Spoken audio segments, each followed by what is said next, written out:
TFC spiritual ప్రేక్షకులకు స్వాగతం. ఈ వారం రాశి ఫలాలు పరిశీలిద్దాం. ఓం హ్రీంకారాసన గర్భితా నలసికాం సౌహ క్లీం కళాం బిభ్రతీం సౌవర్ణాంబరధారిణీం వరసుధాధౌతాం త్రినేత్రోజ్వలాం వందే పుస్తకపాశమంకుశధరాం స్రగ్భూషితాముజ్వలాం త్వాం గౌరీం త్రిపురాం పరాత్ప్రకళాం శ్రీచక్ర సంచారిణీం. ఓం కృష్ణం వందే జగద్గురుం. ఓం శ్రీ దుర్గామలీశ్వరాభ్యాం నమః. శ్రీ రాధాకృష్ణాభ్యాం నమః.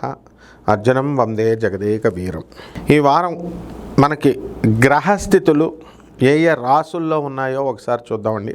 శని వక్రించి మీనరాశిలో, రాహువు మరి కుంభరాశిలో, కేతువు సింహరాశిలో, ఈ యొక్క శుక్రుడు 2వ తేదీ నవంబర్ 2 నుంచి తులారాశిలోకి వచ్చాడు.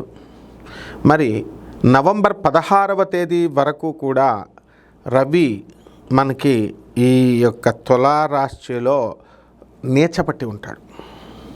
అలాగే ఈ యొక్క కుజుడు మనకు కావలసినటువంటి బుధుడు కూడా మనకి తులారాశిలో ఉన్నాడు. అయితే కుజుడు వృశ్చిక రాశిలో ఉన్నాడు.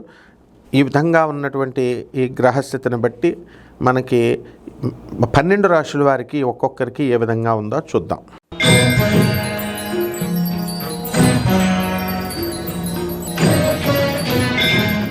వృశ్చిక రాశి. ఈ వృశ్చిక రాశి వారికి అందరికీ కూడా మీకు అర్ధాష్టమ రాహువు, పంచమ శని, అలాగే అష్టమంలో మనకి ఈ యొక్క కర్కాటకంలో ఉండి మనకి ఈ యొక్క గురుడు భాగ్యంలోకి వచ్చాడు. కాబట్టి కాస్త ఉపశమనం కలుగుతుంది. మీకు డబ్బుల పరంగా కాస్త ఇబ్బందులు అనేటటువంటివి తగ్గుతాయి. మెంటల్ టెన్షన్స్ అధికంగా ఉంటాయి. కొడుకు కోడళ్ళ విషయంలో కాస్త టెన్షన్ అనేటటువంటిది ఉంటుంది. కోడలు మీ పైన మిమ్మల్ని పట్టించుకోవట్లేదు, సరిగ్గా చూడట్లేదని మీరు కొడుకులకు చెప్పినా సరే వాళ్ళు ఏం చేయలేక వాళ్ళనే కోడలనే సపోర్ట్ చేస్తూ ఉంటారు. అదేవిధంగా ఈ కోడళ్ళు కూడా మనకి ఎంత మీరు బాగా చూసుకున్నప్పటికీ కూడా వాళ్ళ తల్లిదండ్రుల మీదే వాళ్ళ మనసు ఉన్నట్టుగా మీకు అనిపిస్తూ ఉంటుంది. కాబట్టి ఇలాంటి చిన్న చిన్న విషయాలన్నీ కూడా మీరు పెద్దగా పట్టించుకున్నట్లయితే కాపురాలు పాడవడానికి అవకాశాలు ఉంటాయి. అలాగే శృంగేరి స్వాములు వచ్చినట్టుగా మొత్తం అనేక రకాలైనటువంటి సాధు సమ్మేళనాలు జరుగుతూ ఉంటాయి. అలాంటి సాధు సమ్మేళనాలకి వీళ్ళందరూ కూడా వనభోజనాలకి ఈ యొక్క రాశివారు, వృశ్చిక రాశి వారు అందరూ వెళ్ళడానికి అవకాశాలు ఉంటాయి. ఉల్లిపాయల బిజినెస్, కూరగాయల బిజినెస్లో చేస్తున్నటువంటి వాళ్ళందరూ కూడా మంచి ఫైల్లోకి వస్తారు.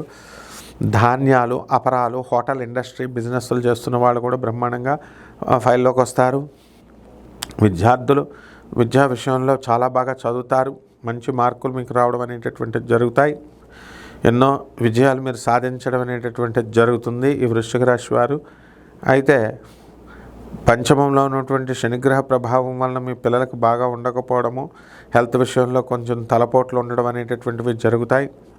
లేదా హెల్త్ విషయంలో కనుక జరగకుండా ఉన్నట్లయితే మీరు విదేశాలకు మీ పిల్లల్ని పంపడము, లేకపోతే ఏదో చోటకి మీరు వెళ్ళడం అనేటటువంటివి జరుగుతాయి. కాబట్టి అక్కడ మీ పిల్లల గురించి ఉద్యోగాలు వచ్చినాయా లేవా, వాళ్ళు ఎలా ఉంటున్నారు, ఏమైనా ప్రేమ వ్యవహారాల్లో చిక్కుకున్నారా లేదా, ఇలాంటివన్నిటి విషయాలు ఆలోచిస్తూ మీకు అంతా కూడా హై టెన్షన్ అనేటటువంటిది రావడానికి అవకాశాలు ఉంటాయి.